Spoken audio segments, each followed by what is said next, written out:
Hi, welcome to Virtual Back to School Night. I'm Miss Venero, your child's Algebra 2 teacher for the year. So the breakdown of our class is that tests are 40%, quizzes are 30%, classwork's 15%, and homework's also 15%. So this is a little different from years past because in years past we've had a benchmark. This year there's no benchmark, so we had to find a different place to distribute 15%. So classwork is now worth 15%, and this is really important because a lot of the work now is going to be on the students at home because of the virtual schedule right now. So I wanted to incorporate classwork in because I want students to be held accountable when they are at home. So at home, I will post assignments during the time that they should be in my class, and I want that done by the end of class. 1, so they're not up to midnight doing all their homework from the day, and 2, so that they know I'm available during those times if they need any help.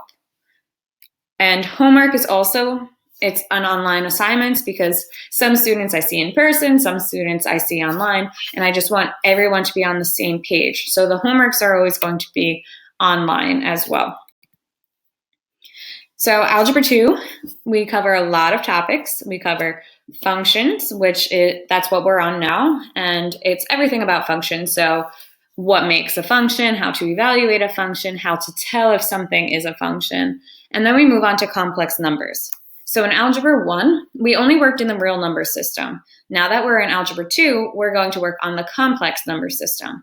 So in Algebra 1, if they took a square root of a negative number, they would say, oh, this answer has no real solution. Well, in Algebra 2, we no longer say that because we know there's a solution. It's just imaginary.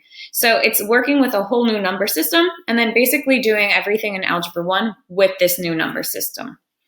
Then we learn about logarithms, polynomials, rational expressions, and rational exponents.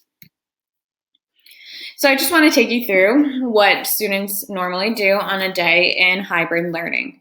So students, they walk into my classroom, open up their Chromebooks, and answer their do-nows. Students at home usually walk out of their bedrooms into their kitchen or living room, open their Chromebooks, and answer their do-now. And then they join my Zoom class. So the way I run Zoom is it's every day, and then I screencast my presentation just like I'm doing now. However, if this was a lesson, I would be writing on the smartboard and it would be showing up on your child's Chromebook. So they would get my presentation with my writing over it and they're hearing me speak.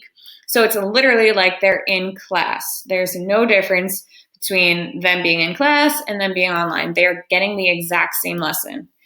And I love it because I will be asking the class in person and a question like, what's 2 + 2? And then all of a sudden I hear someone at home answer. And I think it's so great that they're at home and they're learning. And it's like teaching in the future. And then they could also ask questions through Zoom. They could either raise their hand or they could chat me and they could ask their question that way. And I could address the question right then and there. And then it's just a normal day from there. So once they join the Zoom, it's like they're in class. And so I teach my lesson and then they go through and they answer questions. They do their homework. I'm there for them to help. Google Classroom. Everything I post goes on Google Classroom. So the do now, the attendance, the assignment for the day is all on Google Classroom, including due dates. I think the due dates are so important this year because with the block scheduling and double A days, I sometimes won't see the class for 2 days. So it's really important to be on top of their work and pay attention to those due dates so they don't fall behind. Extra help's a little different this year. So normally I offer extra help every day before school. I get to school around 7:15, and then I stay after school as long as your child needs me for extra help. But this year we can't do that. I could still do the before school. So the before school extra help is still an option.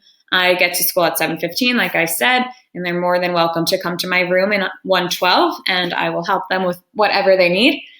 But the virtual, it's like after school help, but just virtual. So every day from 1:17 to 2:32, I am on Zoom. So I have a Zoom meeting open, and if your child needs extra help, all they have to do is click the link on Classroom, and I'm waiting there, waiting for their questions and to help them. So if your child is ever struggling, please encourage them to come to my Zoom Extra Help. It's really great. Sometimes all they need is a little individual attention and they get the concept. Also, if they are not comfortable, if they'd rather be tutored by one of their peers, our school offers National Honor Society tutoring. So it's through Zoom as well, so they could get tutored by one of their peers instead of me. Some of the online resources we use is Big Ideas. So that is our textbook. It's all online. And what I love about it is the instant feedback. So I select the questions I want the students to do for homework or for classwork, and then they could see if their answer is right or wrong before they submit.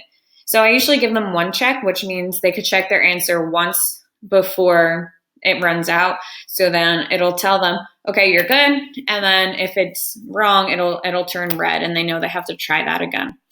IXL works the same way, except IXL, when you get something wrong, it will give you an explanation in words of why you got it wrong and how to get it correct next time. Khan Academy is also the same, except Khan Academy, instead of a paragraph telling you how to solve a problem, it'll pop up a video. And then I also throw in Ed Puzzles, which is just a YouTube video where I embed my own questions to ensure that the students are paying attention to the video. Just want to thank you for all of your support. This is a different year, but I know that you are doing your part at home and trying to get your children back to normal as much as possible. So thank you in advance. And also, just always check Parent Portal. I have that up to date at all times. And if you ever need any help or are confused about an assignment, please feel free to reach out to me. I'm more than happy to help. So my email is gvanero@rutherfordschools.org if you need anything.